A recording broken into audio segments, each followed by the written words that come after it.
The Greater Dayton Area Mayors and Managers Association commissioned a study by the University of Toledo Urban Affairs Center to examine the issue of service and tax equity between cities and townships in Montgomery County.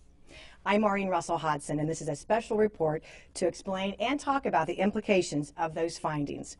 Here to tell us more about the report and what it means for the people who live in the city of Dayton and the Dayton area communities, we have Mike Ratcliffe, who is the Executive Director of the Greater Dayton Area Mayors and Managers Association, and Greg Horn, who is Centerville City Manager, and John Whitehofer, the Executive Director of the Miami Valley Communications Council. And I should say, you two are former city managers as well. Correct. So we have lots of city manager experience here to talk about. So when we start talking about the study, what was it about what was going on in Montgomery County that the Mayors and Managers Association decided to go ahead and have a study commissioned? We, for a number of years, have been talking about disadvantages cities have with townships. When we go to the County Board of Commissioners, state legislature, what we didn't have was factual data to back up, I guess, what we thought was true. And so we really commissioned the study using the University of Toledo because they had done a similar study in Lucas County and already had the experience to do it, to come in and say, let's look at the county, let's look at the differences between the tax structure for cities and townships, so that now when we sit down and be visiting with our state legislator, going to the Ohio Municipal League to get legislation introduced, or County Board of Commissioners, county engineer, we have actual numbers, factual data that says, yes, this is a subsidy. And so we have the study, which is really in-depth and really helpful to people, but for a city or a township resident, why is that even important? It's important to the city resident because what it showed was that while I think 80% of the people in Montgomery County live in cities, their money is going to support townships to the tune of about $14 million. So it's the Which city. Is huge. Oh, That's yeah. a huge amount, yeah. So what it means is that the township resident is being subsidized by everybody who lives in the city. Okay, so I think that bears repeating. There is a huge subsidy that is going to townships, right? That is correct. And it's partially by state law, partially by County Board of Commissioner policy, partially by Montgomery County engineer, partially by contracts the county has with townships that don't truly cover the cost. And so again, if I live in a township, I thank the city of Centerville for paying my bills. I mean, it's a heck of a deal for the townships. And what we wanted to do was get enough documentation we could then try to get the process started that would change that subsidy so it's equitable for both the cities and the township residents. And there's really many layers to it, and we're going to kind of break down the subsidy, but as you said, it's to the tune of about $14 million. Yeah, that's correct. If you look at Montgomery County Engineer's Office, that's the key part. That's $10 million of subsidy. 80% of the residents that live in cities pay the lion's share of township road maintenance in Montgomery County. And the county maintains 318 miles of county roads in the unincorporated area of Montgomery County, and they pay for engineering, maintenance, snow removal, paving, and all the services for the townships that the roads sit in. So the residents of Centerville, Miamisburg, other communities are paying the taxes to support township roads, county roads within Washington Township, Miami Township, and other townships. And then you look at the Ohio Department of Transportation. They maintain state routes and federal routes within townships, but not within cities. So if you live, again, in the city of Centerville, State Route 725 is your responsibility. When it passes into Washington Township, the State Department of Transportation maintains that road. And what that means for cities is about $17.3 million per year in costs that their residents have to pay for, whereas in the township, ODOT pays $2.1 million to maintain those roads, and those taxes are coming from both township and city residents. So that's the unfairness, is 80% of the residents live in cities or villages in Montgomery County, but the county engineer's office maintains the roads in the township, not in the city, their choice. And the State Department of Transportation, if it's a state route, maintains it in the township and not the city. And that's a huge cost advantage for townships. And when you have that, it's really unfair to the city residents. They have to pay for their city streets. They're paying twice, right? And the township and the county road system and the ODOT system. And that's the fundamental argument. Treat everyone the same. If ODOT takes care of a state route in the township, do it in the city. If the county maintains county roads in the township, do it in the city. Or make townships take care of their own road system like a city would have to. But maybe a good way for people to understand that is let's talk about snow and clearing of the roads. And so when you see maybe ODOT going by, that is either a state or a county road. Exactly. Clearing. And then they stop, right? Right. I was behind a ODOT truck on State Route 741 last winter, Miami Township, South 741 at Austin Landing. The truck is spreading salt and plowing in Miami Township, State Route 741. It hits Springboro, the corporate limits, on 741 and stops. And then turns around and it heads back north. And once it's back in Miami Township, it starts spreading salt and plowing. Well, that is a direct subsidy to the township road system, the state route. And that's a perfect example of the unfairness. That state route was in Miami Township in the city of Springboro, but ODOT only took care of the portion in Miami Township. And that's a clear subsidy to the township. And yet Miamisburg residents are paying city, county, and state taxes. The same as a Miami Township resident. Right, but it's county, a different treatment. Right. So if you're in the township, you are getting a pretty good deal. Yes, exactly. Well, it creates a real inequity in service delivery. If you stop and think about it, if you have a major snowstorm, and some of those might last 24 hours, your cities are out spending hours, especially up front early on in the storm, having to plow all the state routes and all the county routes, which are usually multi-lane. So they're that much more difficult to keep open. So while the cities are having to concentrate on the state and county routes in the urban townships that are in this area, they can immediately go to the township residential streets because they've got the county taking care of all the county roads and they've got the state taking care of all the state roads. So it gives them a huge advantage from a standpoint of service delivery, not even to mention, as John pointed out, the heavy financial subsidy they receive. And so this is just one area, but really it's the largest area. We were saying about $10 million that there's a subsidy. Let's talk too about another area, which is criminal justice, policing, and legal services. That's about $1.4 million. I think two parts to that, and the $1.4 million is documented. And if you talk about policing, I think the real problem comes in is there's no independent review of the contracts that the sheriff has with the various townships. Now, Mike, explain that for a lot of people because it might be confusing. They don't really know. I know, at least in Centerville, some people aren't even sure who's patrolling their streets. Okay. Washington Township, Harrison Township, Jefferson Township have specific contracts with the sheriff's department to act as their police force. So they have police cars there. Washington Township that's has who's police patrolling station. your streets. That's who would just act service as your right. local. The problem is there's no independent review of the cost of those contracts.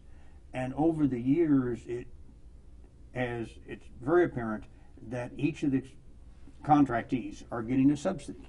And I'll use an example, if I may. Washington Township and Miami Township are very similar in size, very similar in the number of police calls. Miami Township has their own police department. Washington Township contracts with the sheriff's office.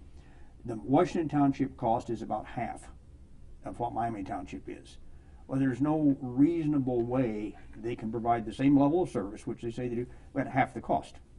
So how are they doing it? Well, they aren't charging for, like if, I'll use Centerville, Miami Township needs a new police officer. They train them, they put them through the academy, they pay the cost of that.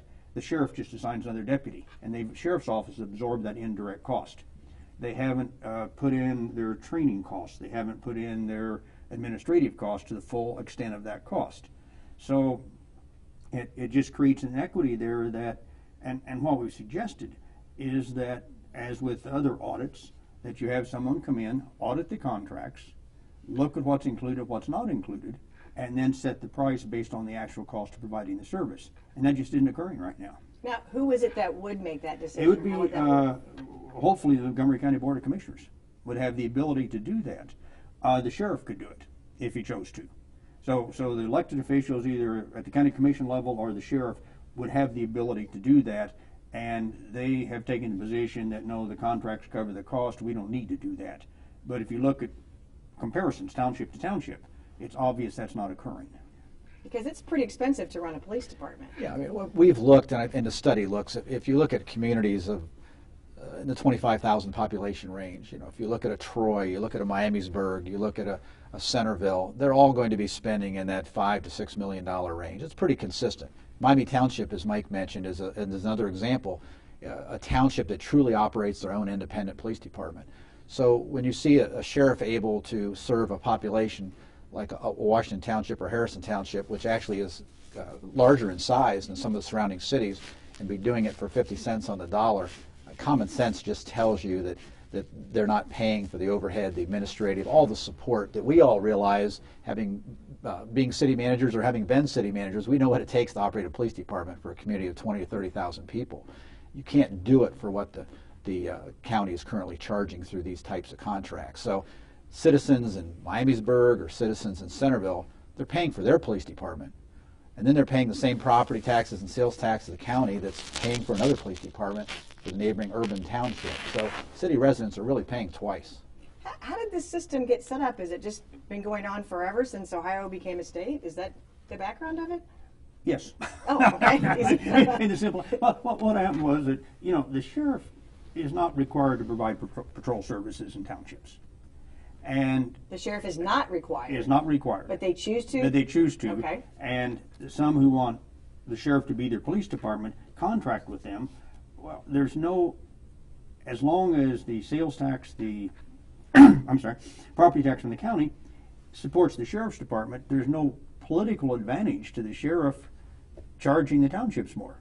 It's his advantage to offer the cost of his services at the least possible cost, which helps, I hate to say this, helps in his reelection, helps in his political favors towards the townships. So it's never been looked at as a cost of service. It's really been just a cost of, let's try to provide a service at the least possible cost to gain favor with township residents. Okay, and in fairness to Montgomery County, and this is an area of concern that the city's been raising for a number of years, the county has made a little bit of an effort through the county administrator and the commissioner's office to push the sheriff's department to raise these contract fees. So there has been some increase the last few years, which we need to fairly point out, but it's still a heavy subsidy. If you look at some of the other counties to the south of here toward the Cincinnati area, in some of those areas the sheriff's departments are actually providing free road patrol. That just shows you how ridiculous it is in some areas of the state, and the subsidy obviously is much greater. And this issue is not just Montgomery County, this is a statewide issue. It's a statewide issue, that is correct. And in fact, as with many of these issues, the true correction should come from changing state law. And that's kind of one of the things that mayors and manager have been working off with the Ohio Municipal League, is to try to get legislation introduced that corrects these. And that's in the process of occurring. Because it seems like it's a kind of a political hot potato. Well, absolutely. Yeah.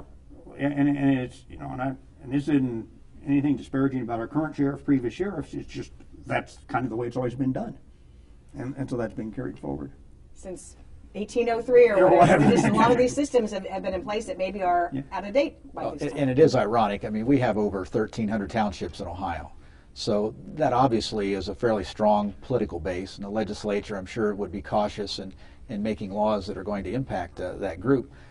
But if you look nationwide, there are only 20 states in the United States that even have any form of township government. The vast majority of this country doesn't even have townships. And if you look at those 20 states that actually have townships in some form or another, some of them are towns, and they are really taking on the same responsibility as cities. There are only 10 states in the United States that have township governments similar to Ohio. And we've become more urbanized. So I think one of the things the study points out, which is important, is that when you look at townships in Ohio with 1,300 units of government, you could at least perhaps make an argument that in the rural areas, they don't have the capability to do some of the things, and maybe that inequity is still going to have to exist. But we have an anomaly now with what they call urban townships. And these are townships that have grown to 20, 30, 40, 50,000 people. And they're the ones that are out competing for jobs, competing for development, and creating huge subsidies and requiring more and more subsidies of our state and county governments, putting a huge burden on the state and county government. So I think it's the anomaly of the urban township that the legislature really at least has to step up and deal with to begin with. And when you talk about that competition, Greg, we see that right here in Montgomery County with businesses, and it really gives an unfair advantage to townships, doesn't it? Yeah, it's a big advantage, and I think, you see the signs, no city taxes, right, and all those sorts of things, real estate signs, apartment rental signs, and I think what we're finding is that inequity is really being magnified right now. We've got a scarcity of resources in the state. We've got a lot of cutbacks. Cities are all being cut back tremendously at the state level on funding. And so as cities go out and are forced, as many have in our area, and raise their income tax level, it creates that much more of an incentive for businesses and residents to flee to an urban township, and it's a vicious circle. Income taxes go up, more people leave, there's less revenue, taxes go up again. So the legislature has to deal with this issue. And then how do those businesses, the county's providing the water lines and all the development areas for them? That's correct. One of the population of Montgomery County has not increased over the last couple decades, but the amount of service area that we're servicing has increased quite a bit. If you look south on 48, going out of Centerville and Washington Township, and look at all the new residential developments there. You look at Miami Township. What's happened is the county's widening out the roads, expanding the sewer lines, extending the water lines, providing the services, planning, zoning, for those developments to occur, and we're abandoning infrastructure already in place. So the policies are, in fact, to expand out rather than looking at our urban core, looking at our cities, and saying, those sewer lines are already in place. Why are we spending money on new ones? And we've never really developed a policy that says countywide, here's how we're going to do our development, and all we're doing is just duplicating that which is already here, increasing the cost overall for everybody. But yet the residents moving in the township, are just paying a very small percentage what the real cost is. Yeah, it's like with any subsidy, it skews development. People go where they can get the lower cost, right. And by being subsidized by city residents, the development moves into the unincorporated township areas, and they're not paying their true cost, and that skews that whole picture, and that's the unfairness.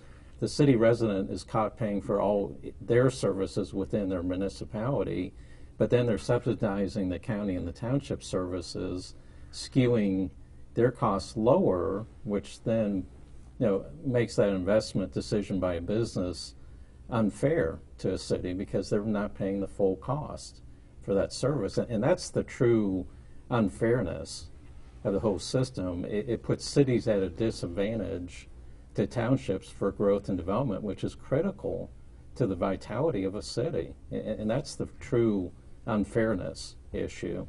And I want to get back to some of the subsidy because one of the other areas is the court system. And I think a lot of this information, the average citizen, we're just not aware that this is all going on. And with court system, it's the same because state law requires certain cities to run municipal courts that serve the city and the township area.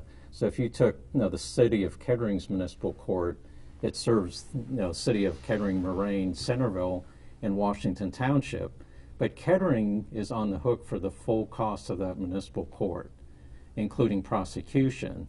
So if the revenue of the court does not meet the expense, the city of Kettering has to fork over the money to balance that budget. And in the study, it showed that Kettering residents in the city of Kettering paid $1 million. Now, Kettering by state law has to have the court. It serves unincorporated areas. And if the revenue doesn't meet expense, they're on the hook for that expense. So they have to pay for it. I mean, what if... They have no choice. That's the law. That's the law. So if you're a Kettering resident, you're paying $1 million, as a study showed, for court services outside, a good portion of that outside the city of Kettering. Because the other cities that are paying, they help cover the cost, but townships don't pay anything. They pay nothing. And Miamisburg Municipal Court was the same way, serving Miami Township. In German Township, the city is on the hook for the full cost of that court, but over 50% of the cases came out of Miami Township, and they have no responsibility for the court nor the prosecution of those cases. And that's where the unfairness comes into play. And that's compounded by within Montgomery County, we also have county district courts. So the city of Huber Heights is served by a county district court, which also There's no cost to that, which helps us. But you get the other district courts, which serves the townships, New Lebanon, Perry Township. That area is very rural, and the county's paying 100% of the cost. So the townships get 100% subsidy there, and the county's paying all the cost of that court. Where in Miamisburg, we're in Kettering, the city's paying the cost of that court. Exactly. And at some point, it just seems to me like you should have a singular court system, and if it's a countywide court system, then the county should have some obligation for the expenditures of the other courts, and they don't. But if I'm in a township, I'm thinking, this is great. Why does this need to be fixed? It seems like it's been working for 200 years. Because if you live in a township, of course you'd feel that way. But a real simple thing, if I get stopped for a speeding violation in Washington Township by the sheriff, and I go to Kettering Court, the prosecution, if plead not guilty, the prosecution is paid for by the county. The sheriff's department's been paid for by the county, so there is no cost to the township for me for that ticket. If I get stopped in Centerville, same thing, except now Centerville has to provide the prosecutor rather than the county. Centerville's paying for the police department rather than the county, so all the cost now is transferred to Centerville, where Washington Township has no cost involved in that. And that's where the inequity just keeps growing as you look at, and a lot of them are small things that just add up to, again, I think $14 million total within Montgomery County. And we're really talking about just 20% of the population in Montgomery County. Yeah. Yeah, and it fundamentally comes down, 80% of the population lives in cities and villages, subsidizing the other 20%. And really it comes down to the finding from the study that townships should be required to take the same responsibility for the services in their jurisdictions as cities are.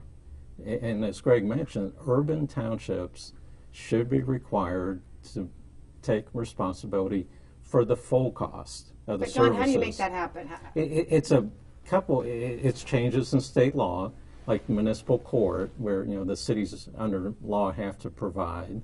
It's changes at the county commission level on county designated roads in townships versus cities.